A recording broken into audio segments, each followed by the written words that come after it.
Do you find yourself checking your phone multiple times per hour?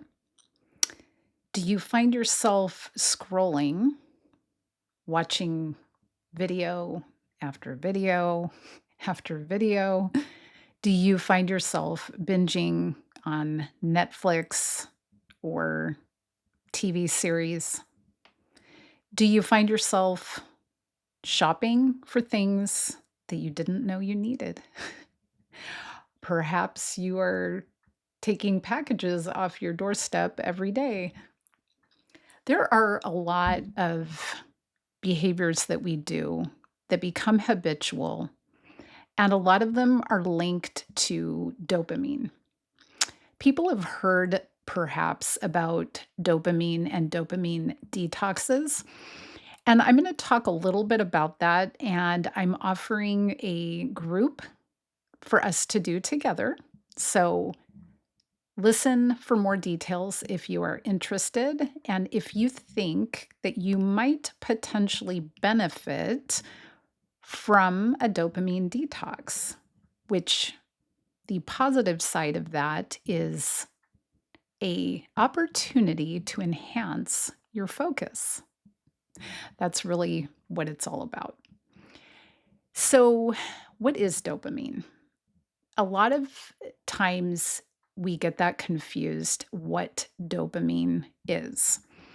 Dopamine is a neurochemical that your brain produces, and it's designed to motivate us to do things.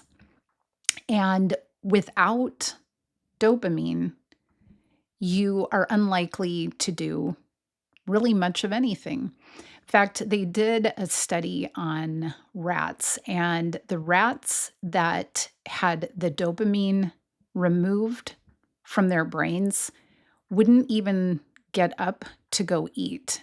They would die of starvation. If food was put in their mouth, they would chew it, but they had absolutely no motivation to go get the food.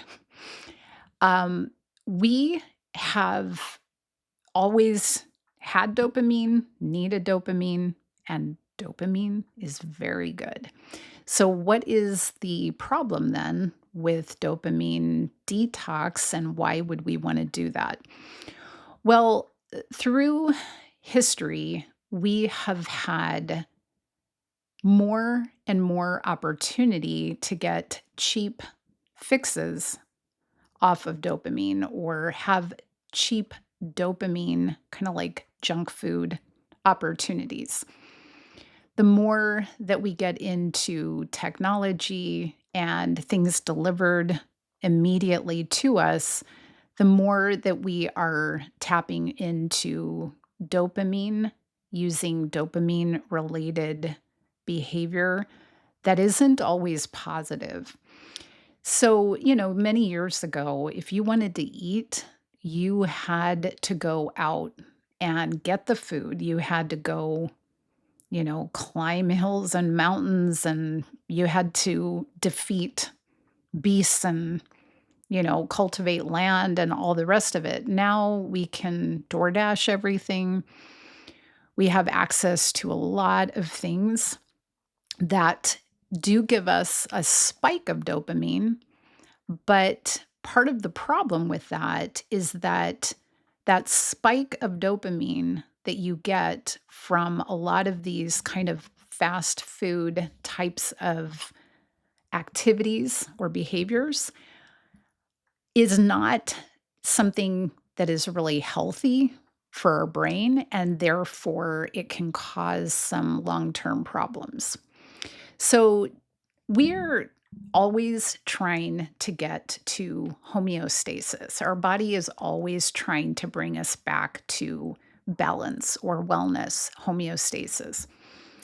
When you are involved in high dopamine behaviors, things that give you very fast influx of dopamine, that causes a spike above homeostasis level. But the problem with that is that when it drops down after whatever amount of time after that dopamine has spiked, it doesn't just go back to homeostasis, it goes below homeostasis level. And that makes people feel bad. So then they seek out more dopamine to bring it back up. But most of the things that we choose don't bring us back to homeostasis or wellness. They take us back into that spike. And so you have a lot of spike and drop and spike and drop. And over time, it actually lowers your threshold. So the high dopamine behaviors, which I'm going to list more of those here in a minute, but all of those high dopamine behaviors mean you need more and more and more of them to get the same feeling.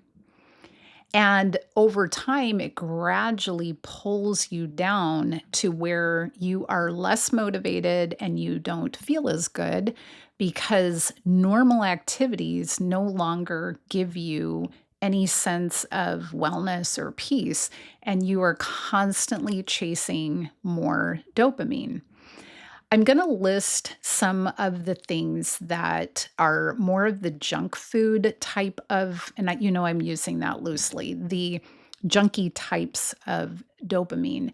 And I'm not saying that you have to give these up forevermore, but if you have become a slave to any of those things that I'm going to list, you may want to reset because most people want to feel good, but they also want to be feeling good in a sustained manner, not feeling good and bad and good and bad and good and bad, and knowing that it's actually taking you toward destruction. That's even more fearful because if you are participating in these high dopamine behaviors repeatedly over time, it actually leads you down a very negative path. And you probably could play out any of these scenarios. I'll kind of give you a little idea of it. So, binge tech is one category of high dopamine behavior.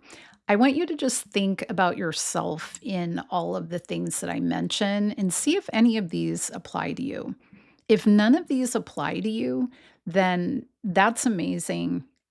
I give you kudos. I think that that's what we all should hope to get to. But the beautiful thing is awareness and realizing that we all have triggers. We all have things that get us sucked in to these behaviors because they're designed to hook you. And unless you have some intentionality about it, you will easily fall into this. I'll tell you what mine are after I list off some of these, but this is not to shame anybody. It's not to make anybody feel less than anybody else. And you may have multiple of these types of high dopamine kind of junky things. And that would not be a big surprise because if you are trying to change the way you feel because you are discontent or unhappy, I made a video about this not too long ago about the kind of toxic self-help type of culture, then you are going to chase after things that make you feel better. And these are all quick fixes that make people feel better. That's why they hook us and hang on to us. But God gave us a will.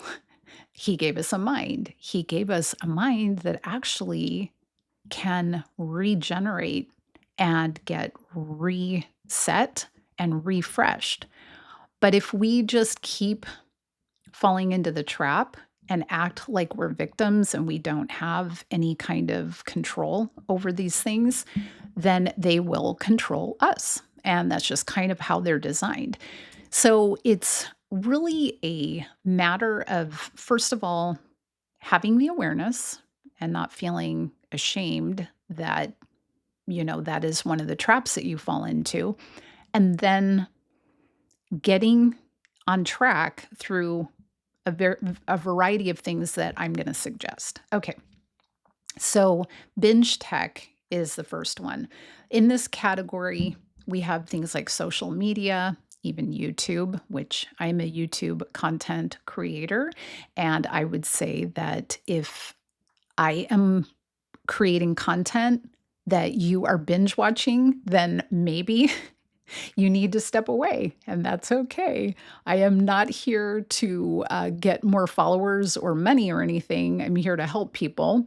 And if it's inadvertently pulling you into a binge tech cycle, then step away, and I'll be totally fine with that. But social media, YouTube, video games, forums and feeds, so there's a lot of stuff like Reddit and that type of thing out there. Streaming services like Netflix and chill, binge watching Netflix has become very common. News and political channels. Oh, has that ever become a binge type of tech? And it doesn't seem to be creating a lot of peace for most people. So, anything in that realm of binge tech, you may find yourself falling into rabbit holes in any of those areas. Another category would be unhealthy sex. I'm using that in a careful way for algorithm purposes. Dating apps, adult websites, things of that nature are designed to hook you and keep you repeatedly coming back for more. And that, in and of itself, can kind of start to change the way that your brain works. Another category would be what we would call toxic consumables. This would be things like alcohol, drugs, marijuana, excess caffeine, processed or junk food, sugar, things of that nature. They're all designed to alter the way that we feel and think, and they hook you because you want more and more and more, even though you know you don't want more. And they can be very disruptive if they have become kind of a repeated habit or behavior. The last category I'm going to talk about is thrill seeking behavior, gambling, online shopping, all of the things in that category where perhaps you are taking risks and those risks are potentially leading you into financial problems, things of that nature. If you find that you're having a hard time saying no or staying on a budget or controlling the urge to buy more things or gambling and things like that, these things were all designed to get us to want more. So yes, we can't blame ourselves for that, but we can blame ourselves, I suppose, if you want to look at it that way, if we choose to keep doing it, because we do have alternatives.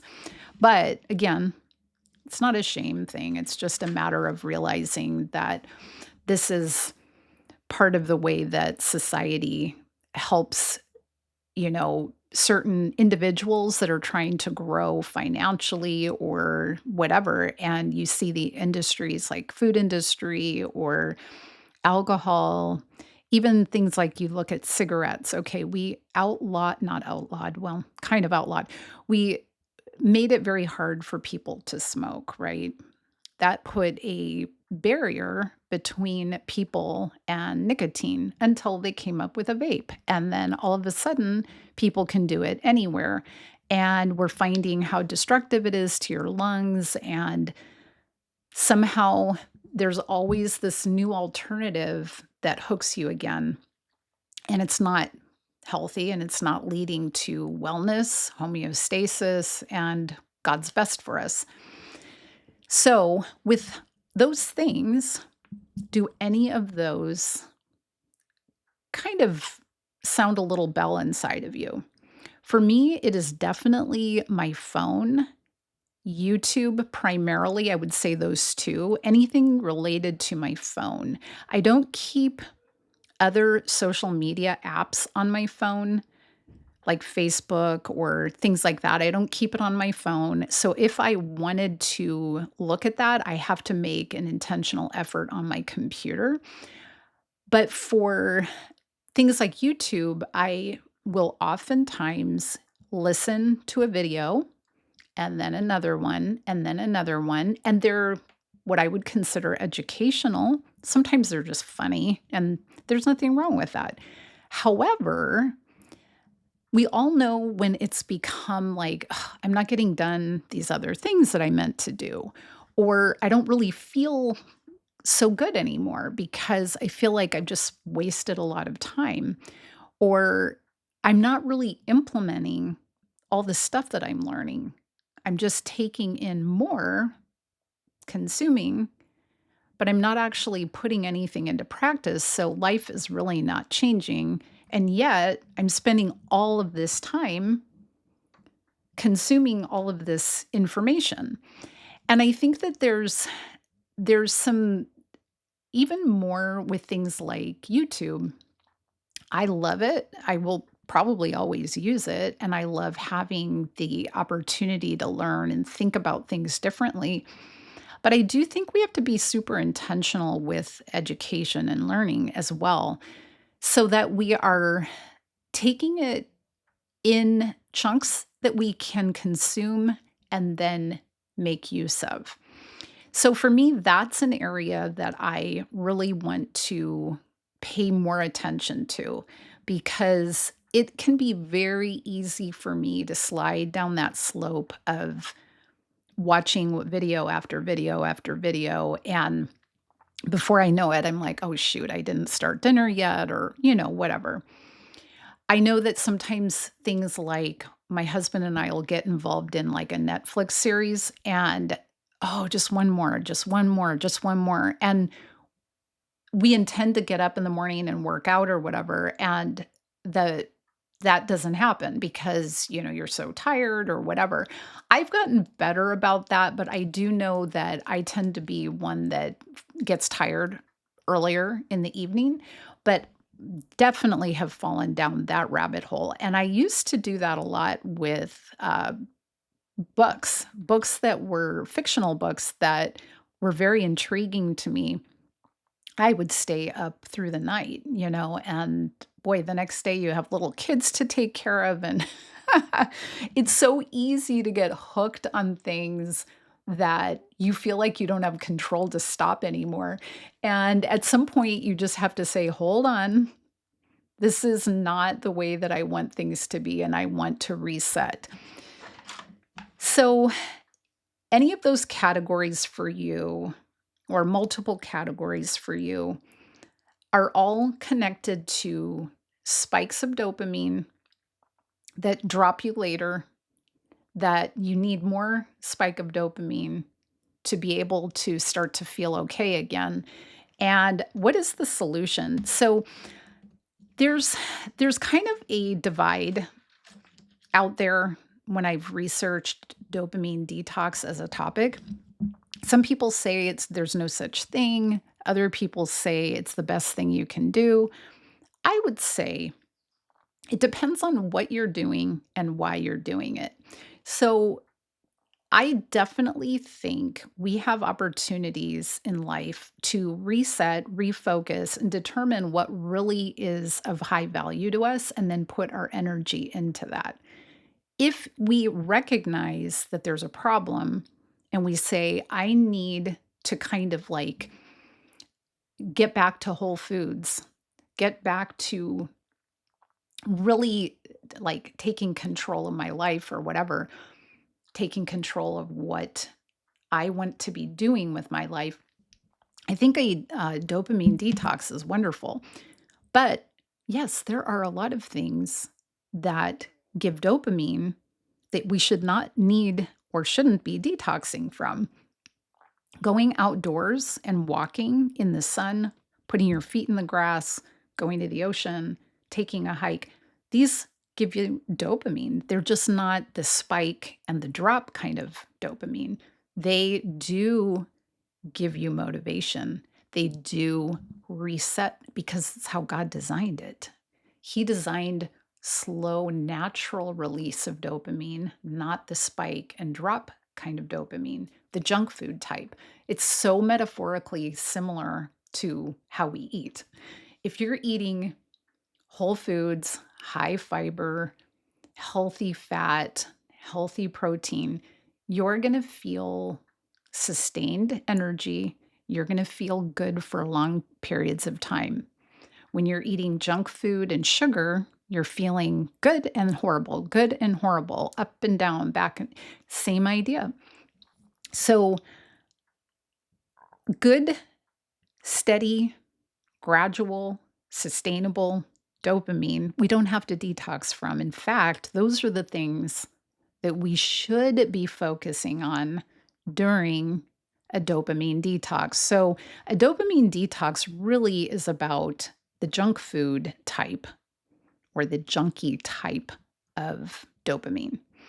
So, movement, exercise, finding a new hobby related to exercise. Maybe you want to make a list of places that you want to hike and each week go to that place and give yourself an hour out there or whatever. Maybe it's just a walk in your neighborhood. Maybe it's trying a new class. Maybe you want to come try booty ballet. Maybe you want to try weightlifting. Whatever it is, something with movement, something outside, nature, social activity where you actually physically are with the person or you're on the phone with them, not texting, not social media, actual connection with a person.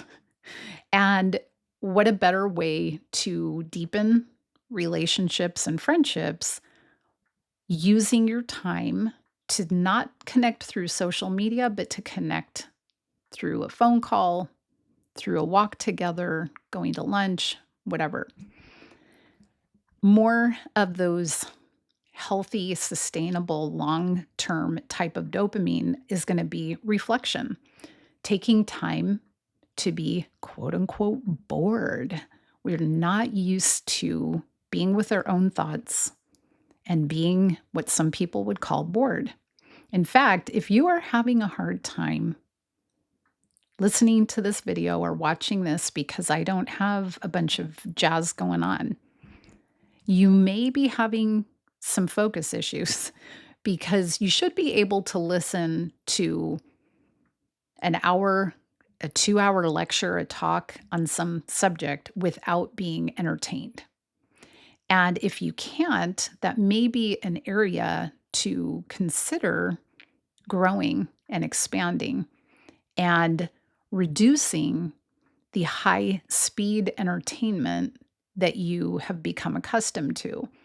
It's not your fault. It's the way things have been designed is to grab your attention and then hold you and keep you coming back for more because it gives you those spikes of dopamine. But remember, over time, it causes a deficit. It causes you to feel worse. You're lowering and lowering and lowering.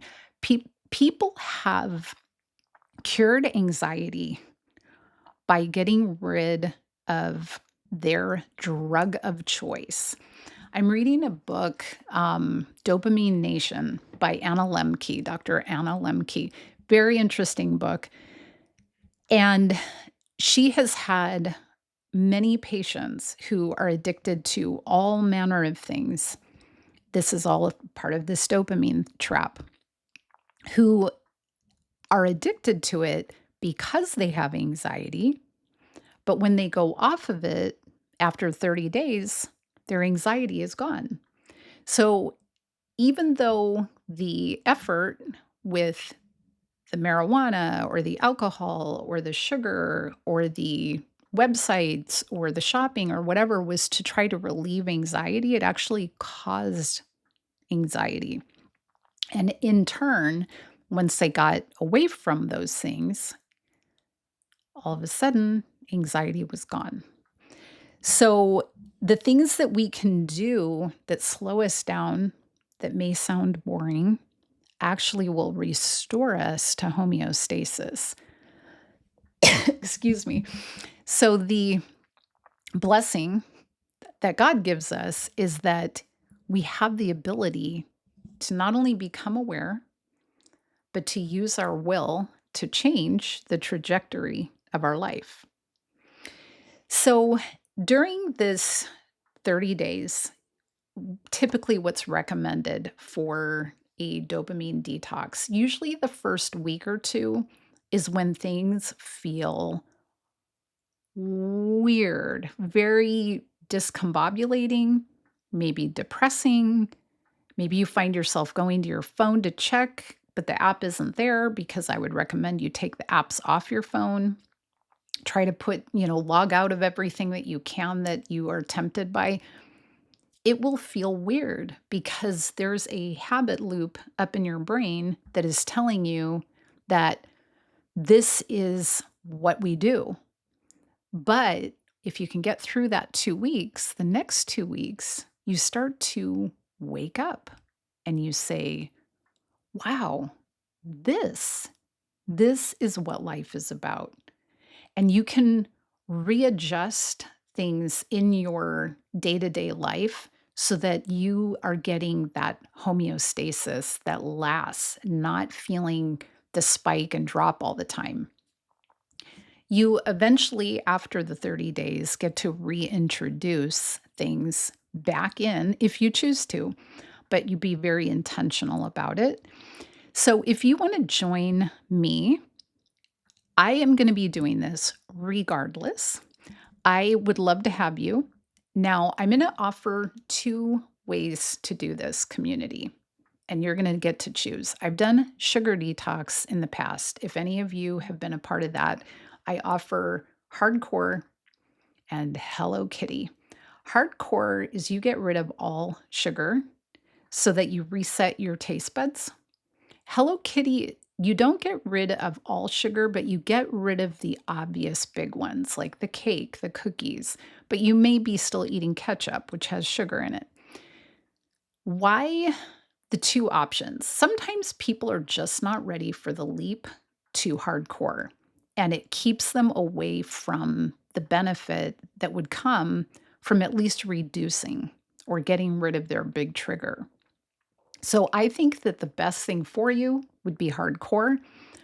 But if that would stop you from doing it, then I would suggest doing the Hello Kitty version. That's what I do with sugar detox. The people that get the best benefit out of it are always the hardcore, but Hello Kitty has also benefited. I'm going to do the same thing with dopamine detox. I would suggest that if you want the most benefit, you go hardcore, which means that if you have anything going on in any of these categories that I've listed, you stop doing them, all of them, during this time. You stay away from it. You have all the substitutes that I've talked about a little bit, and we'll get deeper into that in the group. If you do the Hello Kitty version, then you can just choose one, or you can choose the ones that are the top for you. The only risk with the Hello Kitty dopamine detox is that sometimes people will find that they jump to a different junk dopamine. I've done this before. When I fasted from social media, that was great, except I went into watching like Amazon series. So I was looped into watching video after video after video on Amazon. I just jumped to a different category. I didn't actually detox from the dopamine hit. So I don't love the idea of the Hello Kitty if you're just going to jump into a different category of junk dopamine. But if you want to give it a shot and you think that some of these things you want to try giving up, but the others you're not willing to yet, then you're still welcome to be a part of the group. I think that anything you learn is going to be something that you can use for the future. Even if you quote unquote fail the challenge, you still learn from it. There's nothing really about failing it. It's more about learning why or what it was that triggered that or whatever. And to me, it's all a process of learning. So if you want to be a part of this, here's the catch. I am going to attempt to run this through a platform I've never used called Discord. And the reason is I don't want, if your trap is social media, the last thing I want to do is send you to Facebook for a closed group where you're going to get triggered in all of the Facebook stuff or any of those platforms. So to me, Discord is a community, it's free. You can post, I can put video. It can all be within a closed group, but it won't be a trigger for any of these dopamine related things. So if you've never used Discord, welcome to the club. We'll both be in it together. If nobody decides to do this with me, I still will be making video content to kind of let you know what it's been like, how it feels, what I'm going through. So even if you decide not to be a part of the community, hopefully it might kind of lure you into doing your own version of it at some point. Next week, so starting, if you're watching this real time, then you're going to see that this is in October, but you can always watch this video at any time and kind of get the information and do this on your own. But October 20th and that week, I will be mostly just giving information. And then the following week, the 27th, we will actually start the 30-day and it will end right before Thanksgiving. So if you want to be a part of it, it is by invitation only. I do have to know you. I am not bringing people in that I don't know their first and last name, that I don't have a relationship with, because this is more personal. I don't want this to be just out there for, anybody. I think people want to feel safe. And so I have to know you personally. I will invite you. If you ask to join the group and I don't know you and you're not willing for me to know you, then I will have to politely say that not this time, maybe sometime in the future. But this is just more for the protection and safety of the people that are friends of mine that would be in the group that don't, want to be with troll-like people. Not saying you're a troll, but you know what I mean. So if you want to join, please let me know. You can always send me an email on firefit@gmail.com or leave a comment wherever this video is posted. And let me know if you want to join me. I'm not going to charge for it. I just think that it's great to do these things in a community because it's very hard to stick with something when you have no accountability. One of the success formula for success is to have accountability and to have a community. So to me, that's what this is about. So let's get some healthy dopamine. I hope that you'll join me and I will see you hopefully in the group or out there on social media when I come back.